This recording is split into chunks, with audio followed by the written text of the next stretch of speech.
وصحبه أجمعين أما بعد قال الله تعالى في كتابه الكريم إنني أنا الله لا إله إلا أنا فاعبدني وقال النبي صلى الله عليه وسلم من يزدد علما ولم يزدد هدى لم يزدد إلا بعدا atau kama qala Nabi sallallahu alaihi wasallam. Hadirin yang dimuliakan Allah Subhanahu wa taala, sebelum kita memulai taklim kita, marilah kita berdoa kepada Allah Subhanahu wa taala. Mudah-mudahan Allah Subhanahu wa taala selalu memberi barakah dalam kehidupan kita.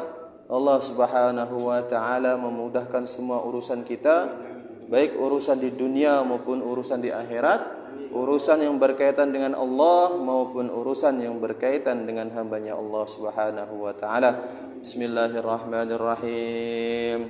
Asyhadu an la ilaha illallah wa asyhadu anna Muhammadar Rasulullah. Raditu billahi rabba wa bil Islam dina wa bi Muhammadin nabiyyan wa rasulah. وبالقرآن إماما وبالكعبة قبلة وبالمؤمنين والمؤمنات إخوانا على ذلك نحيا وعلى ذلك نموت وعلى ذلك نبعث إن شاء الله من الآمنين الذين لا خوف عليهم ولا هم يحزنون ربي يسر ولا تعسر وتمم لنا منك بالخير ويا خير الناصرين برحمتك يا أرحم الراحمين.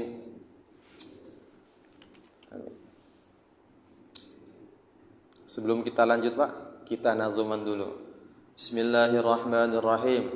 Abda'u bismillahi warrahmani wa birrahimi daimil ihsani. فالحمد لله قديم الأول الآخر بقي بلا تحول ثم صلاة والسلام سرمدا على النبي خير من قد وحد وآله وصحبه ومن تبع سبيل دين الحق غير المبتدئ وبعد فاعلم بوجوب المعرفة من واجب لله 20 صفة فالله موجود قادم باقي مخالف للخلق بالإطلاق. Alhamdulillah, pekan yang lalu atau tepatnya malam Kamis yang lalu kita sudah sama-sama membahas mengenai sifat wajib yang pertama bagi Allah Subhanahu wa taala, yaitu wujud. Yang mana sifat wujud ini mempunyai kebalikannya dari sifat wujud, atau sifat mustahil bagi Allah Subhanahu wa taala.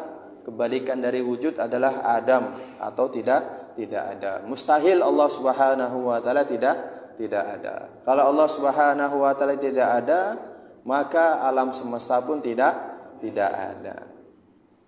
Sebagaimana meja ini menunjukkan adanya tukang pembuat meja. Kalau pembuat meja enggak ada, maka meja pun enggak ada.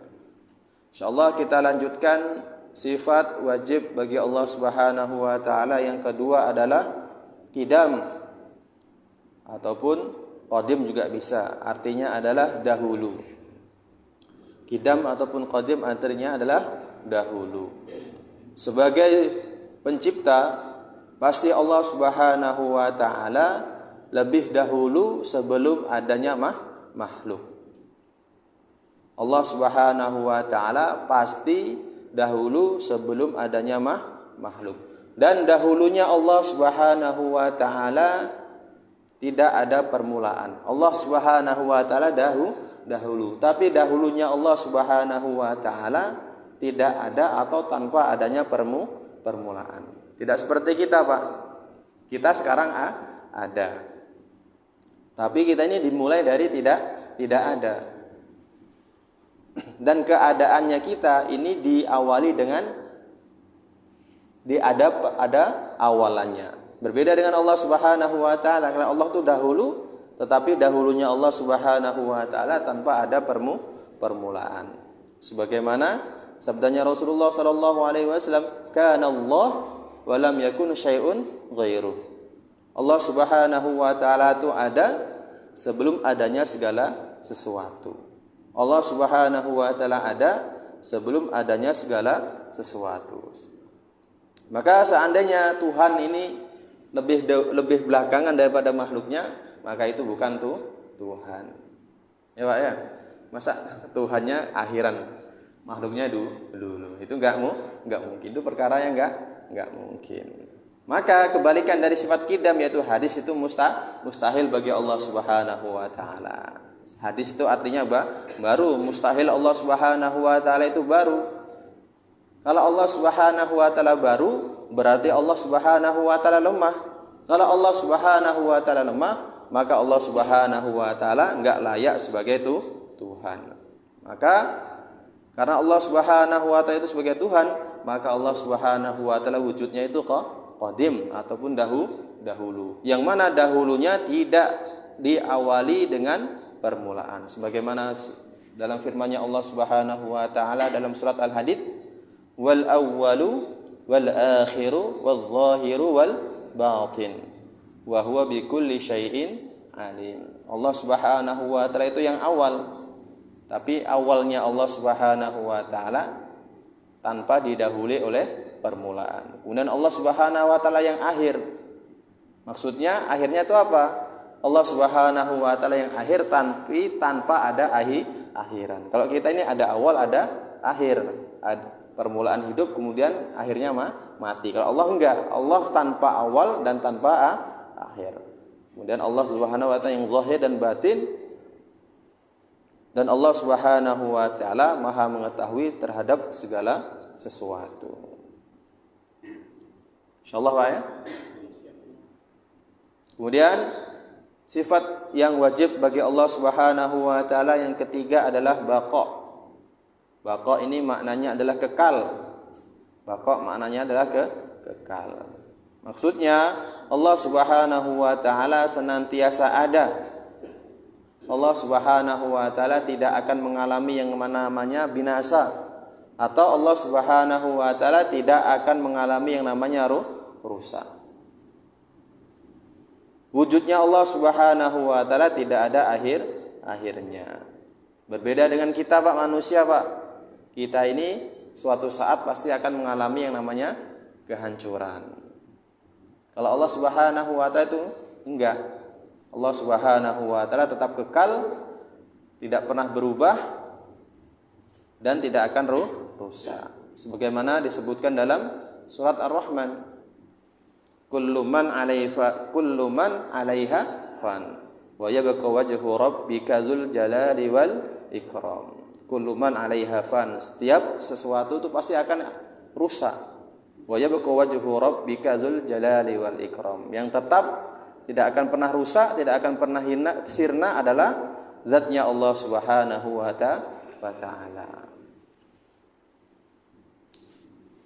Maka dalam surat Ar-Rahman ini Pak, kita perlu takwil Pak ya. Kullu man 'alaiha fan wa yabqa wajhu. Wajhu ini kalau diartikan secara letterlek berarti Allah Subhanahu wa taala punya wajah. Nah, ini enggak pas nih Pak. Kalau menurut para ulama mutaakhirin ahlu sunnah wal jamaah, nah, kalau dalam Islam tuh ada yang namanya mutaqaddimin ataupun golongan salaf, yang kemudian yang kedua ada yang namanya mutaakhirin. Siapa yang berhak dikatakan mutaqaddimin dan siapa yang dikatakan sebagai mutaakhirin? Maka yang dikatakan sebagai ulama-ulama mutaqaddimin ataupun ulama-ulama salaf adalah ulama-ulama yang hidup sampai tahun 300 Hijriah ataupun 3 generasi awal dalam Islam itu dikatakan sebagai ulama-ulama mutaqaddimin ataupun ulama-ulama salaf. Sedangkan para ulama generasi setelah tahun 300 Hijriah ini dinamakan dengan ulama mutaakhirin.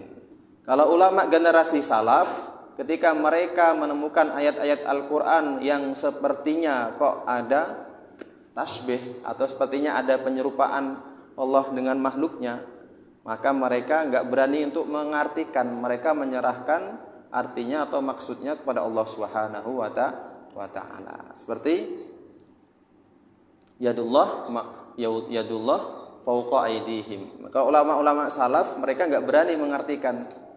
Mereka menyerahkan artinya kepada Allah Subhanahu wa taala. Tapi kalau para ulama mutaakhirin mereka menakwilkan yang mana tujuannya supaya para umat ini mudah untuk memahaminya. Yang mana mereka artikan yadullah itu sebagai kekuasaan Allah ataupun kebesaran Allah. Nah, seperti ini wajhu. Wajhu ini artinya bukan wajah tapi diartikan sebagai zatnya Allah Subhanahu wa taala. Semua perkara selain Allah Subhanahu wa taala akan mengalami yang namanya kerusakan. Sedangkan Allah Subhanahu wa taala kekal selama-lamanya, tidak akan mengalami yang namanya kerusakan. Kullu man 'alaiha fan wa yabqa wajhu rabbika dzul jalali wal ikram. Sebagaimana juga dalam firman-Nya Allah yang lain, kullu syai'in halikun illa wajha.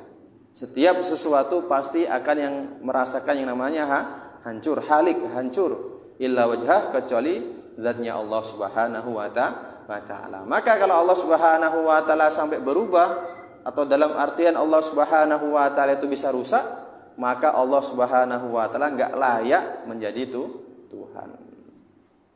Makanya Allah Subhanahu wa taala enggak pernah rusak karena Allah Subhanahu wa taala itu Tuhan. Kemudian sifat kebalikan dari baqa adalah fana ataupun rusak. Nah, seperti kita ini makhluk fana. Kita ini makhluk fana. Kenapa? Karena suatu saat akan mengalami yang namanya binasa.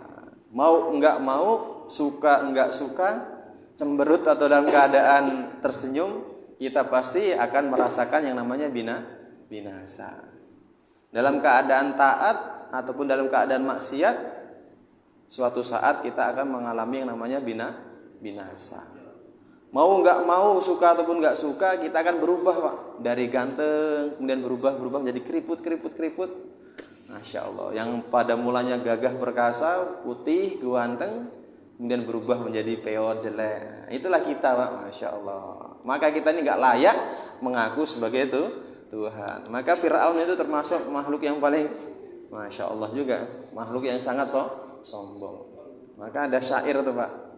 Syair, cuman saya lupa bunyi syairnya. Cuman artinya kurang lebih, iblis mengatakan dulu Fir'aun ini termasuk dari anak buah saya. Ketika kenakalannya menjadi meningkat, maka berubah. Yang dulu dia anak buah saya, sekarang berubah saya yang jadi anak buahnya Fir'aun. Saking nakalnya Fir'aun, Pak. Senakal-nakalnya iblis, nggak pernah dia mengaku sebagai Tuhan. Nah, tapi manusia ini saking nakalnya berani mengaku sebagai Tuhan. Padahal perlu kencing, perlu buang air besar. Ketika sudah tua jadi reyot kan? Masya Allah. Seawet-awet mudanya yang namanya manusia, ketika umurnya 50 tahun ke atas, pasti insya Allah kulitnya akan berubah menjadi mengkeriput. Nah, itulah manusia. Manusia ini makhluk yang fana. Insya Allah. Insya Allah, Pak ya? Jelas, Pak ya? Ada yang mau tanya, Pak? Ada yang mau tanya? Ada yang mau bertanya? Ya, Pak? Terkait firman menikah, Ustaz, sifat manusia kan pasti binasa kan? Iya. Ya Allah dikatakan. Nah, jadi sesuai konteks itu, jadi masalah surga dan neraka itu makhluk. Iya. Ya kan? Lalu kenapa dalam Quran dikatakan kekal abadi? Itu konteksnya agak kontradiksi gitu. Ya. Ya, memang kan dalam Al-Quran disebutkan surga dan neraka itu kekal. Tapi bukan dalam artian surga dan neraka itu nggak ada awalnya. Bukan dalam artian surga nggak bermula ataupun neraka nggak ada permulaan. Jadi kalau suatu perkara yang diawali dengan permulaan itu bukan perkara yang kekal. Dan kekalnya dia itu karena memang dihendaki Allah Subhanahu wa taala. Yang mana Allah Subhanahu wa taala jadikan surga dan neraka itu sebagai tempat pembalasan. Nanti kalau pembalasannya hanya sekejap, hanya sebentar saja, 60 tahun saja mungkin masuk neraka, habis itu binasa. Maka dia nggak akan merasakan yang namanya pembalasan. Maka surga itu ada awalnya, neraka juga ada awalnya, dan kemudian dia dikekalkan oleh Allah Subhanahu wa taala. Sebagaimana nanti para malaikat juga makhluknya Allah, ada permulaannya. Tapi nanti ada beberapa malaikat yang ketika makhluk-makhluk lain yang hancur, tetapi dia tidak hancur, yaitu malaikat hamalatul arsy, yaitu malaikat yang memikul arsinya Allah Subhanahu wa taala. Bukan berarti dia tuh kekal karena asli kekal, tapi dia tuh kekal karena dikekalkan oleh Allah Subhanahu wa taala. Allah Subhanahu wa taala memang berkehendak bahwasanya surga dan neraka itu nanti sebagai tempat pembalasan manusia dan dijadikan dia selama-lamanya. Gimana Pak? Jelas Pak ya? Masya Allah. Dan insya Allah nggak ada yang namanya kontradiksi atau ikhtilaf, Masya Allah. Karena apa? Surga dan neraka itu ada permulaan. Setiap sesuatu yang ada permulaan itu nggak bisa dikatakan sebagai kekal. Insya Allah Pak ya. Ada lagi Pak yang lain? Jadi Ustaz, sebagian teman-teman kan ngambil pendapat bahwa kalau memang di Al-Quran itu jelaskan tangan ya tangan, wajah ya wajah, dengan berpendapat bahwa yang dimaksud tangan di sini ya tangannya Allah, berbeda dengan tangannya makhluk. Berarti kita artinya kita harus memang mengimani bahwa itu tangan, tetapi kita mengimaninya bukan berarti sama antara tangannya Allah dengan tangannya makhluk. Itu jadi gimana Ustaz? Sekarang lagi ngetren ini memang nih. Tauhid yang seperti ini lagi ngetren. Atau yang biasa dikenal dengan tauhid 3, uluhiyah, rububiyah, asma wa sifat. Nah, ini kalau orang zaman dulu, Pak, kalau dikatakan sebagai ahlu sunnah wal jamaah itu pasti merujuk kepada Asy'ari wal Maturidi. Sedangkan kalau ada yang berpendapat ataupun ada seseorang ataupun individu yang mengatakan Allah Subhanahu wa taala punya tangan, maka dia tidak bisa dikatakan ahlu sunnah wal jamaah. Tapi dikenal dengan kaum Mujassimah. Mujassimah itu maksudnya apa? Yaitu kaum ataupun orang-orang yang mengatakan Allah Subhanahu wa taala punya jisim atau Allah Subhanahu wa taala punya jasad yang jasadnya seperti manusia. Allah punya tangan, tangannya Allah 2. Tapi tangan Allah beda sama kita. Itu apa? Enggak? Tetap menyamakan Allah dengan makhluk. Menyamakan Allah dengan makhluk dan menyamakan Allah Subhanahu wa taala dengan makhluk itu hukumnya haram. Sekarang memang lagi ngetren tuh. Mereka malah berani mengaku ahlussunnah wal jamaah. Padahal zaman dulu mereka itu bukan ahlussunnah wal jamaah. Bahkan para ulama menghukumi mereka sebagai orang yang mulhid atau keluar dari Islam. Kenapa? Karena mereka menyamakan Allah Subhanahu wa taala seperti dengan makhluknya. Walaupun ada kata-katanya tangan Allah berbeda dengan tangan kita. Tapi tetap Allah Subhanahu wa taala itu punya jisim gitu loh kata mereka. Nah, terus nanti ketika kullu sayin halikun illa wajhah. Itu kalau kita artikan secara letek berarti setiap sesuatu hancur kecuali wajahnya Allah. Wajahnya saja yang enggak hancur. Berarti kalau yang lainnya hancur. Kan itu aneh kan? Nah, jadi enggak cocok kalau kita artikan secara letterlek. Akhirnya apa? Akhirnya maka supaya kita itu mudah paham, maka para ulama mutaakhirin ahlussunnah wal jamaah mereka menakwili. Walaupun menakwili itu hukumnya enggak wajib, tetapi memang supaya kita untuk memahami paham, supaya memudahkan paham, maka kita harus mentakwili. Nah, maka kalau ada di suatu daerah di Afrika Utara, para ulama ahlussunnah jamaah sana ikhtilaf mereka. Ada yang mengatakan kaum Wahabiyun, nah istilahnya Wahabi itu kan, kaum Wahabi yang mempunyai pendapat Allah Subhanahu wa taala punya tangan, tapi tangannya berbeda sama tangan kita. Nah, tapi itu tetap namanya menyamakan Allah dengan makhluknya. Bahkan para ulama di Afrika Utara mereka menghukumi, ada yang mengatakan Wahabi ini kafir karena menyatakan Allah Subhanahu wa taala punya jasad seperti kita. Tapi ada ulama mengatakan mereka tuh mujassimah tetapi enggak sampai mencapai kafir. Kenapa? Karena ada perbedaan sedikit antara mujassimah yang dahulu sama mujassimahnya orang-orang Wahabi. Gimana Bang? Insyaallah. Ada mungkin kurang jelas? Cukup. Nah, jadi perkataan yang mengatakan Allah punya tangan atau Allah Subhanahu wa taala punya kaki tetapi berbeda sama kita itu termasuk menyamakan Allah Subhanahu wa taala dengan makhluknya. Menyamakan Allah Subhanahu wa taala dengan makhluk. Kalau Allah Subhanahu wa taala sama dengan makhluk, berarti Allah Subhanahu wa taala itu lemah. Padahal ada hadis Ada hadis dari Rasulullah sallallahu alaihi wasallam, "Ma tasawwarat bibadika fallahu bikhilafi dzalik." Apa yang ada di pikiran kita, apa yang ada di hati kita, maka Allah Subhanahu wa taala itu enggak seperti itu. Nah, kalau kita berani mengatakan Allah punya tangan tapi tangannya beda sama kita, wah, repot lah itu. Itu repot. Insyaallah ya. Jelas ya? Ya.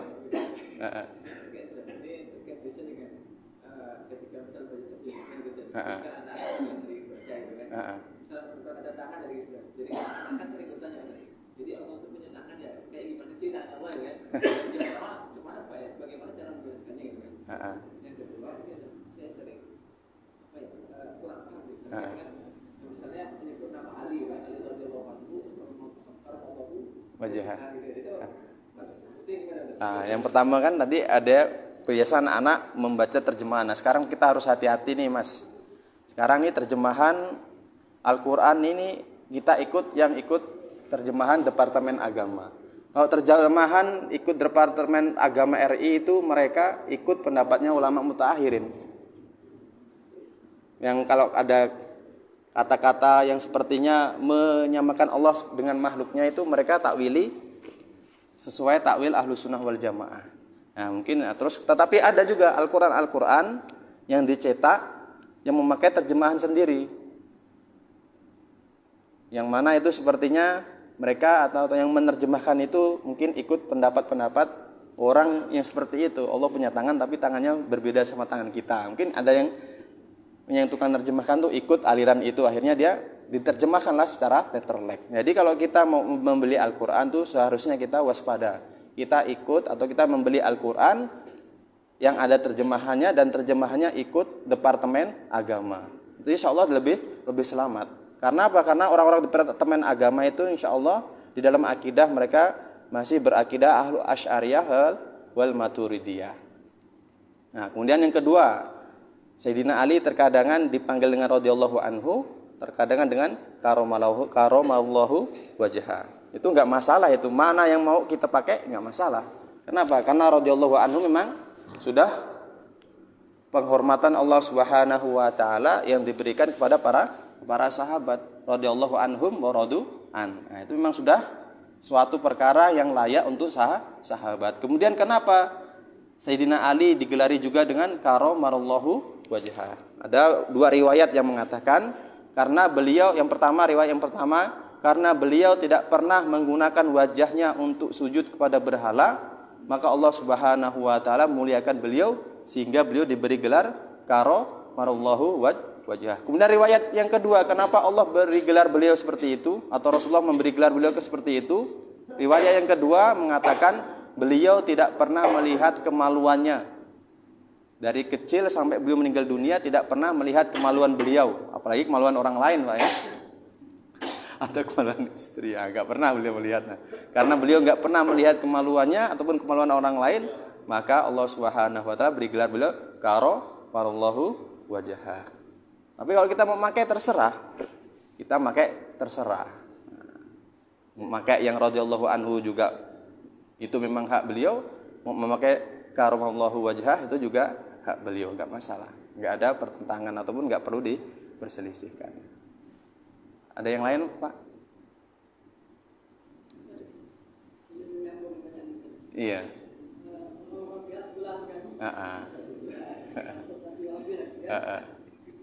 Kan menafsirkan ta'ala lima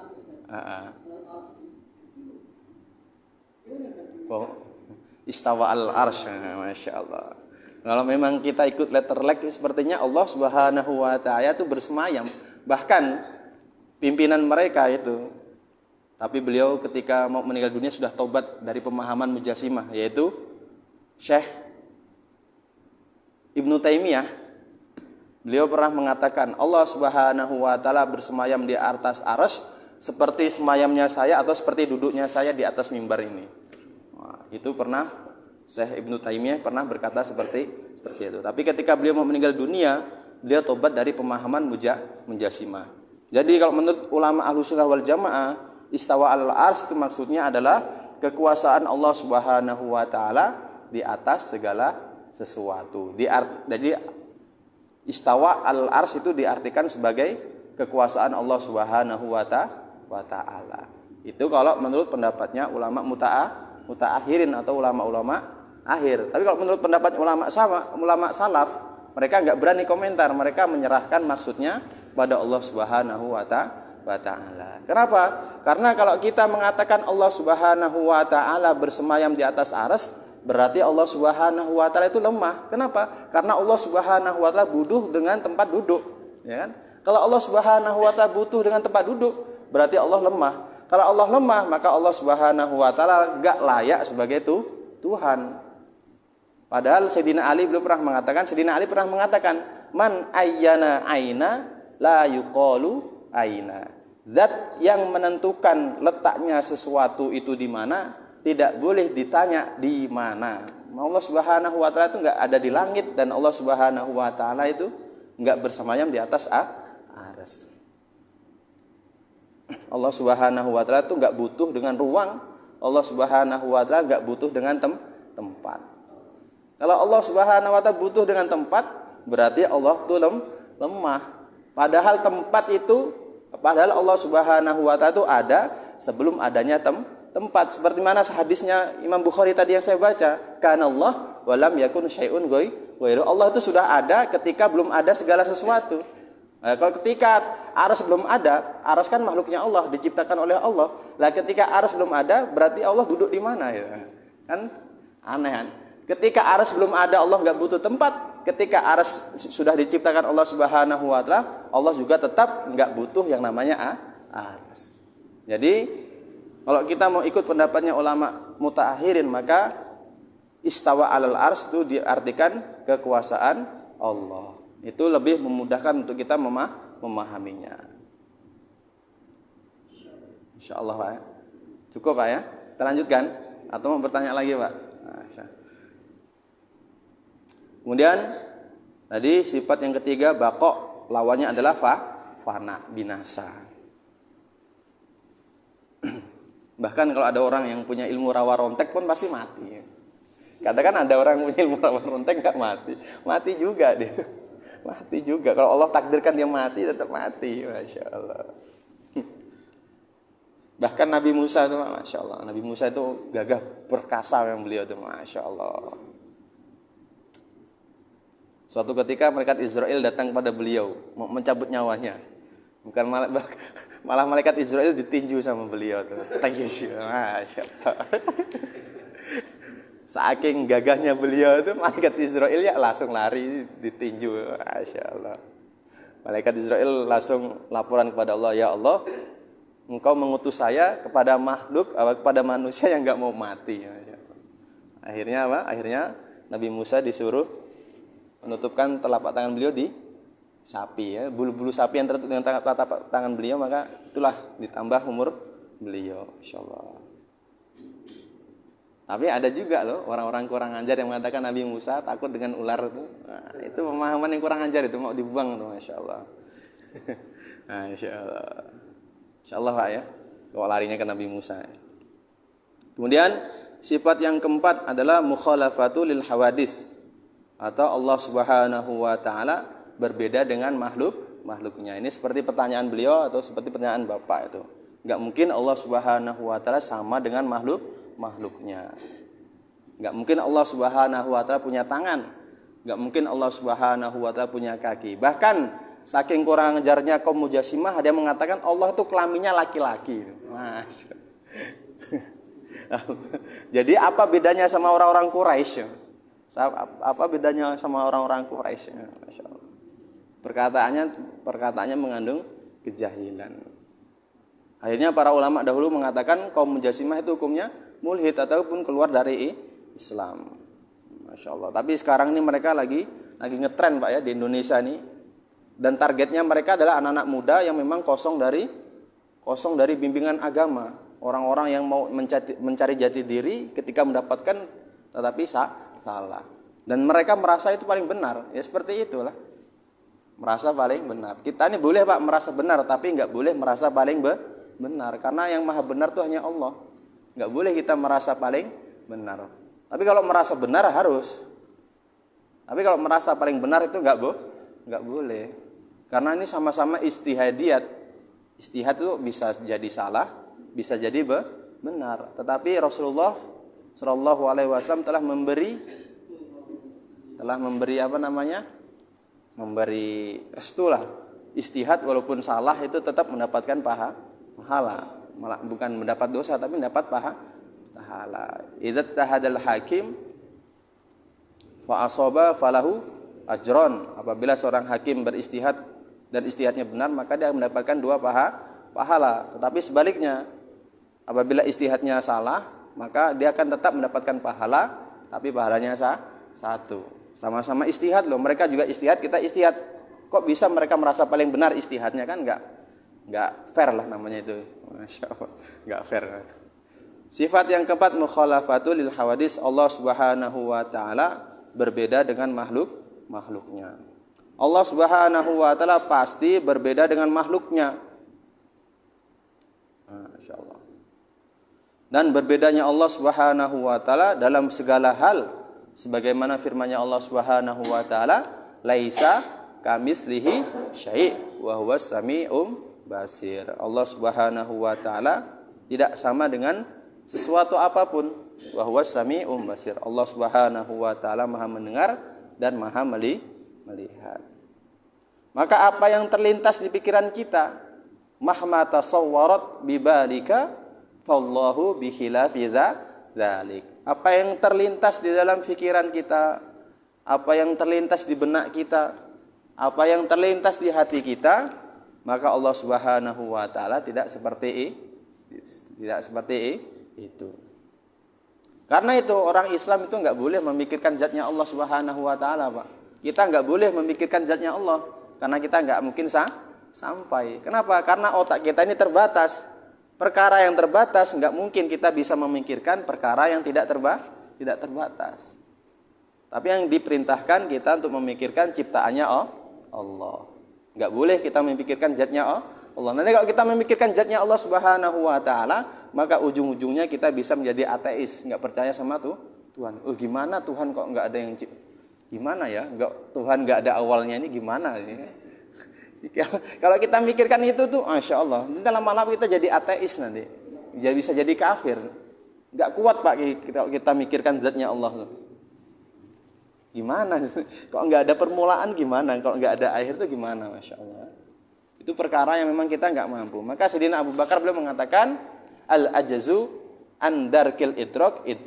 Kita ini nggak mampu untuk menemukan Allah Subhanahu wa taala, tapi itu aslinya adalah kita itu menemukan Allah. Al-ajazu an darkil idrok.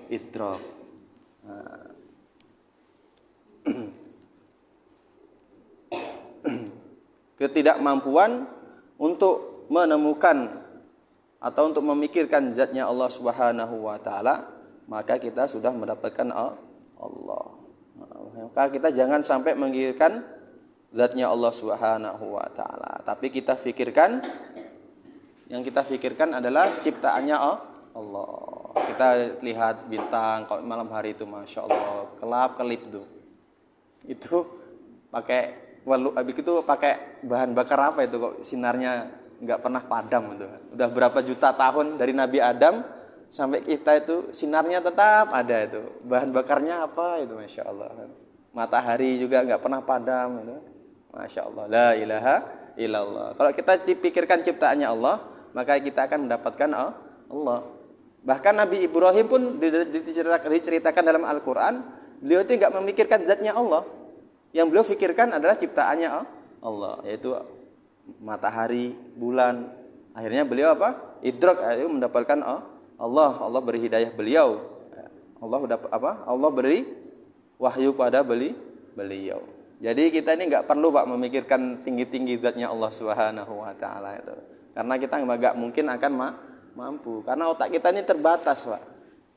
Otak kita terbatas. Sesuatu yang terbatas nggak mungkin bisa memikirkan sesuatu yang tidak terbatas. Kemudian Sayyidina Abu Bakar beliau melanjutkan, al-bahsu an dzatihi kufrun wa isyrakun. Sedangkan nanti kalau kita membahas zatnya Allah Subhanahu wa taala, akan menyebabkan kekufuran dan kesyirikan. Ya, memang betul Pak, nggak nyampe otak kita tuh. Pernah nggak Pak kita terlintas di dalam pikiran kita, gimana ya Allah Subhanahu wa Ta'ala kok nggak ada permulaan, gimana tuh? Di dunia ada perkara kalau nggak ada yang membuat tuh nggak mungkin ada. Nah kalau Allah tuh gimana tuh? Kok ada wujud sendiri tuh gimana tuh? Allah bisa wujud dengan sendirinya sendiri tuh gimana itu kan? Kan nggak nyampe otak kita tuh, itu nggak perlu Pak. Nggak perlu. Yang kita perlukan hanya memikirkan ciptaannya Allah. Bagaimana dalam tanah yang sama bisa muncul rasa yang berbeda. Cabai pedas, pepaya manis, mangga ada manis-manis asam. Dari tanah yang sama kalau kita rasakan rasanya hambar, tapi dari tanah yang sama muncul rasa yang berbeda-beda. Itulah ciptaannya Allah. Kalau kita pikirkan ciptaannya Allah, kita akan menemukan Allah. Insyaallah Pak ya. Ada pertanyaan mungkin Pak? Ada pertanyaan? Cukup? Enggak ada pertanyaan? Kita lanjut ke? Nah, kebalikan dari mukhalafatul lil hawadis adalah mumatsalatul lil hawadis. Allah sama dengan makhluknya. Enggak mungkin Allah Subhanahu wa taala sama dengan makhluknya. Kalau Allah Subhanahu wa taala sama dengan makhluknya, berarti Allah Subhanahu wa taala lemah. Kalau Allah Subhanahu wa taala lemah, maka Allah Subhanahu wa taala enggak layak menjadi Tuhan. Makanya Allah Subhanahu wa taala mukhalafatul lil hawadis. Tidak sama dengan makhluknya. Jadi kita ringkas ya Pak. Nanti kalau kita pakai keterangan kitab Ummul Barohin tuh jelimet itu Pak. Panjang satu pembahasan bisa berkali-kali pertemuan itu untuk menerangkan wujud itu ya udah panjang itu. Rumit, panjang lagi itu. Saya yang menerangkan pun susah, yang mendengarkan apalagi. itu kitab Ummul Barohin. Saking rumitnya Ummul Barohin tuh di Yaman itu nggak boleh diajarkan tuh Pak. Haram dibaca. Saking rumitnya kitab Ummul Barohin tuh nggak boleh di Yaman dipelajari itu. Di Yaman maka belajarnya dari kitab Tauhid dari Sahih Bukhari. Insyaallah saking rumitnya itu. Maka saya terangkan sekilas-kilas untuk memudahkan kita, untuk memudahkan memahami sifat wajib bagi Allah Subhanahu wa taala.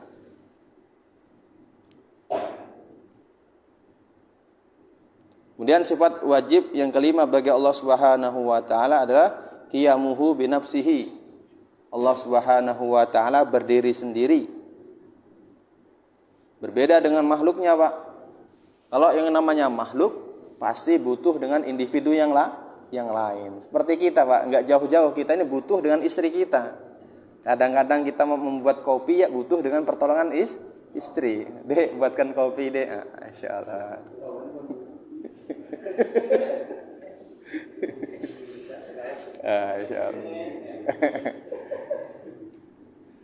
Untuk perkara yang remeh ya kadang-kadang kita butuh bantuan orang lain. Tapi kalau Allah Subhanahu wa taala itu enggak. Allah Subhanahu wa taala Maha Kaya dan kekayaannya Allah Subhanahu wa taala itu enggak akan berkurang dan Allah Subhanahu wa taala tidak butuh dengan sesuatu apapun. Bahkan sesuatu apapun itulah yang butuh dengan Allah Subhanahu wa taala. Dalam segala sesuatu tindak tanduk kita ini butuh dengan pertolongan Allah Subhanahu wa taala. Bahkan kita mau makan pun butuh dengan pertolongan Allah. Kalau kita makan enggak ditolong Allah, bisa-bisa kita ketika makan tersedak kemudian meninggal dunia. Ada enggak tuh? Ada itu. Nah, makan ya kita butuh pertolongan Allah. Tapi kalau Allah tidak butuh dengan kita. Allah menciptakan kita pun Allah enggak butuh dengan kita, Pak.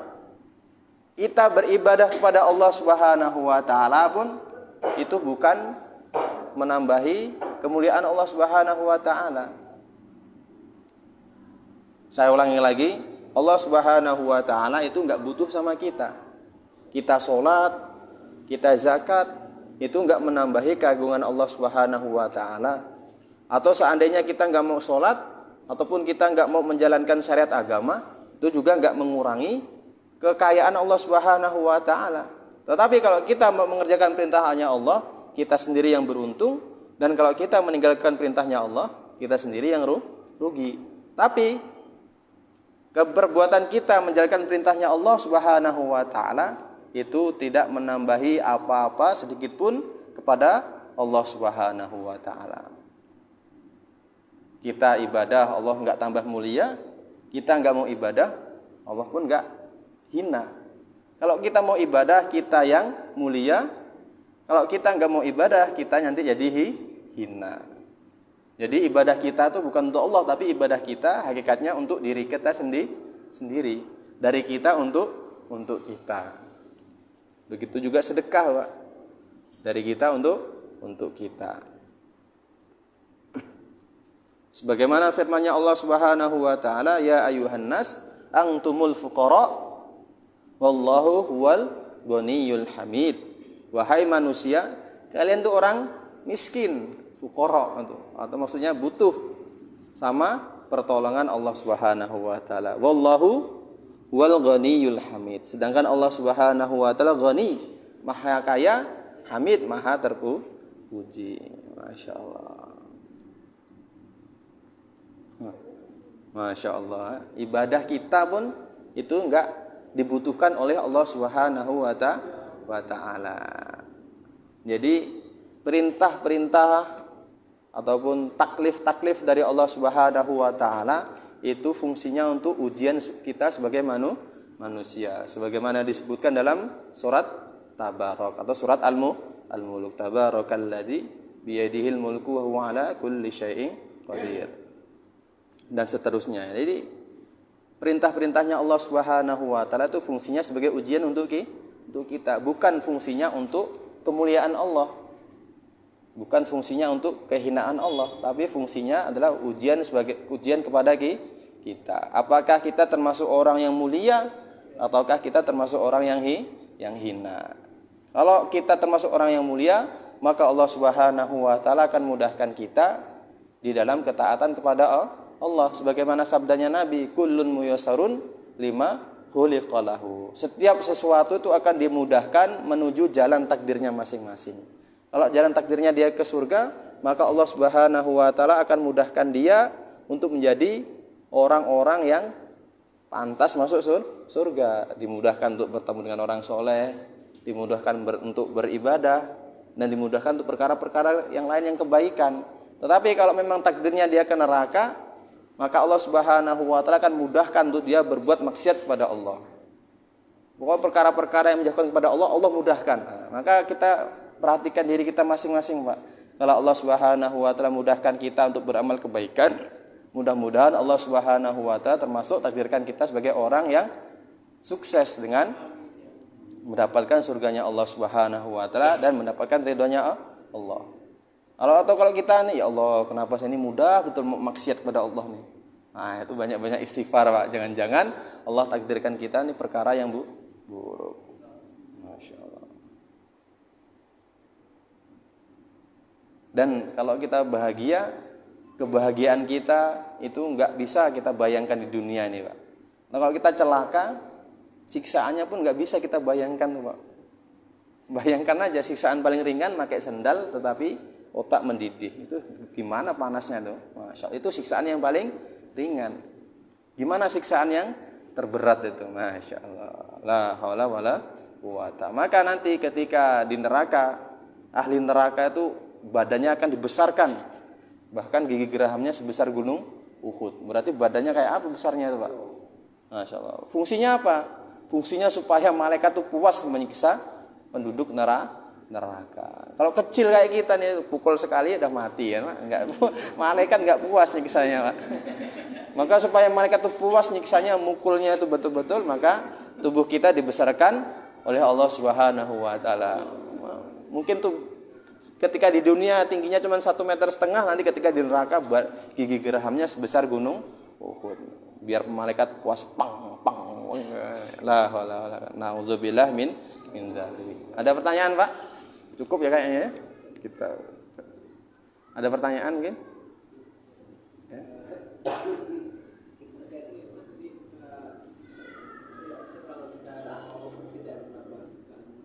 Iya.